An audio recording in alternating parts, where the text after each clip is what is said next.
Good morning, Guardians. The Hijabi Gamer here, and it's Friday, which means it's time for another Xur Location video. And yes, I have my camera set up, I have the mic set up, but this is easier because I was playing. Anyway, first disclaimer. Yes, I play Destiny 2. Just because I play Destiny does not mean I don't play Destiny 2, okay? So anyone who likes to inform me that there exists a sequel to Destiny, I know and I play it. Second, this is a Destiny Xur Location video, not a Destiny 2 Xur Location video. As you can see from the tower, this is original Destiny. And 3, and this is important, Xur leaves after 48 hours. So he's going to be gone by what is for me Sunday at 5 a.m. Now I am Eastern Standard Time. Just calculate based on that. Right now for me, I'm going to be posting this video at 6 a.m. my time. But it's about 48 hours. He's gone by Sunday morning. Again, this is original Destiny, okay? I mean, obviously the tower is the original tower. Anyway, I'm pissed this morning because I got halfway through Challenge of the Elders, and then I got booted from the internet. So I tweeted at Bungie, I said, fix your game. And just, as long as you're selling the game at full price, you're selling the game, it should work. Anyway, as you can see, we are heading towards... I'm sorry, I got distracted. As you can see, we are heading towards the Vanguard. Xur is over by the Vanguard. He's right over here.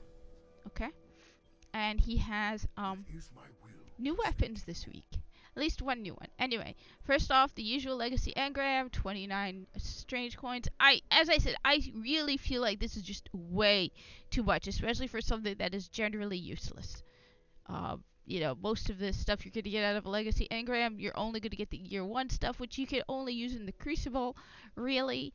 So, yeah. Anyway, for the Titan, you have the Helm of Saint 14, and every time I see this, I can't help but wonder, is Saint 14 going to demand his helm back in Destiny 2? And how many helms did he have that everybody has one of his helms? Did he, like, make one every week knowing that it's going to be, like, a fan collectible or something? It's like, I'm going to be popular, so I need to make multiple helm of myself, because people are going to collect it. I don't know. Anyways, Helm of Saint, blind enemies inside your Ward of Dawn, which honestly, I mean, I'm sure this is a good exotic, let me know, Titans, but it feels kind of flimsy, given the reputation of Saint 14. I would think it would be something along the lines of grants flaming hammers of solar flaming awesomeness to every class, or something like just mega OP, because it's I mean, at least in Destiny 1, you thought of Saint 14 as mega OP. Once he was revealed in Destiny 2, honestly, mega disappointment. Just disappointed. So now it fits. I guess now knowing he is a mega disappointment, it fits. But anyway, I wonder if he wants his helm back. I don't know. Then for the Titan, for the Hunter, you have the Mask of the Third Man. Arc blade attacks use less super energy. That seems pretty good. I used to play a lot of Arc.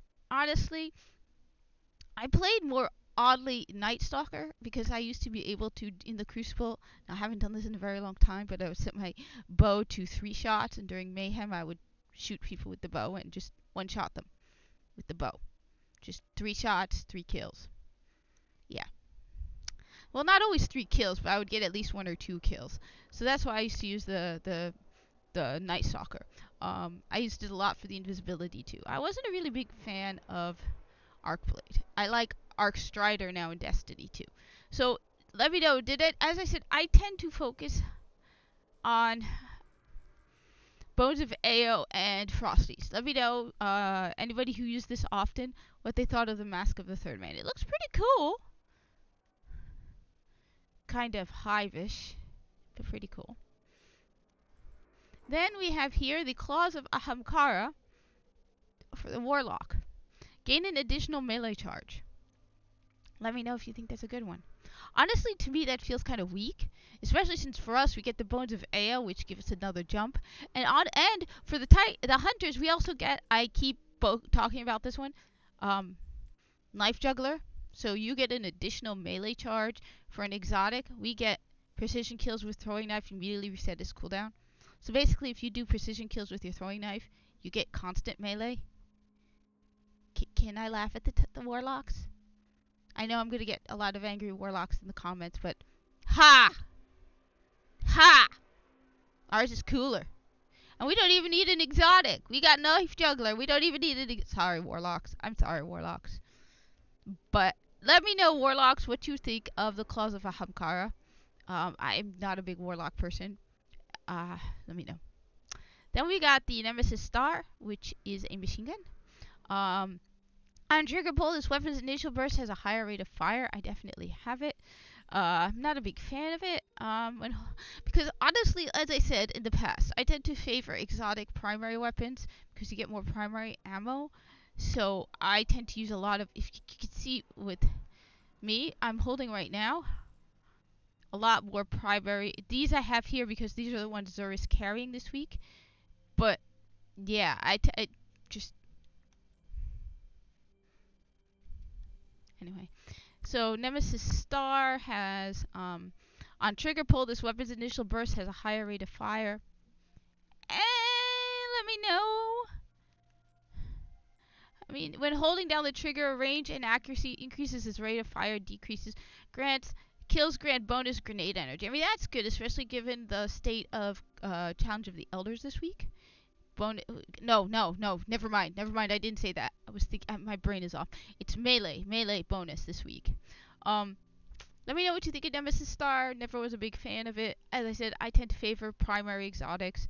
Then we got for the weapon bundles, Invective, which I've mentioned this before. I think it was last week we had, or the week before we had Invective. You get Invective with the Iconoclast. So Invective, I feel like it's an underappreciated exotic because it is a shotgun that gives you ammo. See? This weapon can be fired in full auto mode, and this weapon regenerates ammo over time. Which means, in Crucible, you don't have to go around looking for secondary ammo. You just get it. I guess this is why it hasn't been brought back to Destiny 2. Because I think it's a great weapon. I've only had one person comment about it, but I think this is an underappreciated one. I've used it in Crucible, especially when you hear about people talking about how, the slide and shot gun maneuver in the Crucible. Just saying. Anyway, you get the Iconoclast, which is this one here. I don't know. I don't like it. I like this without ornaments. I think it looks a lot nicer without ornaments. I feel like the red kind of diminishes the contrast with the lighting. So I'm not a big fan, but you get the ornament Iconoclast. You don't need to keep the ornament. You can just dismantle the ornament and get 5. I mean, it's expensive, but if you don't want it, but you want the gun, because Invective is a good weapon, I think, to have. But yeah. Then we have No Land Beyond and Undiscovered Country, which makes me think of Star Trek. So this is a sniper rifle in your primary spot. I don't know. I never really used it that much. I mean, I sniped more in Destiny 2. In Destiny, original Destiny, I used a sniper more than Destiny 2. Because in Destiny 2, you could equip a scout rifle in both slots, in primary and secondary. So for me in Destiny 2, I used a scout rifle as a sort of sniper rifle, long distance weapon more than a sniper rifle because of the lack of ammo. But you get the Undiscovered Country. That's pretty cool. I'll admit that is pretty cool. I don't have it, but I like the wood. Anyway, you have increased precision damage, kills briefly increased damage against next target. Missing a shot has a chance to return ammo directly to the magazine. Mulligan, that's a good one to have with a sniper rifle.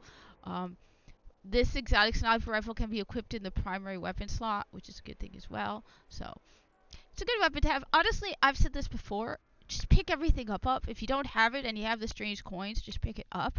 Because, well, for one thing, it unlocks the blueprint for you. So you can then immediately dismantle it if you don't want it. But it unlocks permanently the blueprint for you. So let's say you pick up the No Land Beyond sniper rifle and you decide you don't want it. But then a couple of months from now you go, you know what? I'd like to have had No Land Beyond. All you do is, I've shown this before. Anyway, he has his usual curios as well. I will definitely be picking up some strange coins. I mean, some heavy ammo stints. You go over here, I've said this before, but for people who don't know, exotic weapon blueprints. Once you pick up an exotic, the blueprint is unlocked for you. You see, I'm missing a whole bunch. The ones I'm missing are raid weapons. But I can, if I dismantle my Hawk Moon for the cost of an exotic shard, which you get an exotic shard when you dismantle an exotic, and 2500 glimmer, I can pick up another Hawk Moon. So once you have the blueprint, once you pick it up once, you have the blueprint. So first off, as I said, you get Grimoire score for every exotic you pick up. Even if it's through Xur, you get Grimoire score. And second, the blueprint is permanently unlocked for you. That's why I say, even if you don't think you're going to use the weapon now, if you have the strange coins, pick everything up. Just pick it up.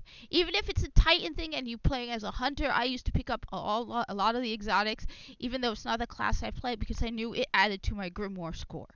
And one of my favorite emblems in Destiny 2 is the lore emblem, which is which I got because when Destiny 2 came out, if you transferred your character from Destiny 1 to Destiny 2, you got emblems for different things you did based on the record book, which I don't remember which one it was. But there was one of these record books that every time you did something, you would unlock stuff and it would get you rewards in Destiny 2, which were primarily emblems. So there was like the Young Wolf emblem, and there was the Lore Scholar one, which is if you got 5,000 Grimoire in Destiny, for me it was on PlayStation, if you got 5,000 Grimoire, you received an emblem that was called like Lore Scholar. You'll see I usually use that one in Destiny 2, because that one was not easy to get. So I highly recommend you pick up all exotics. You also have the same option over here with armor. It's just it's class based. So while I can't see what exotic armor I have for my Titan or Warlock. It's just based on Hunter, which I have everything unlocked for my Hunter. Anyway, thank you for watching. Like, comment, subscribe.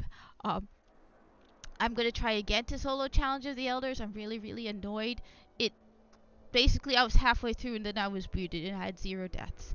And I hope to see you at the tower. Please share this with other Destiny people.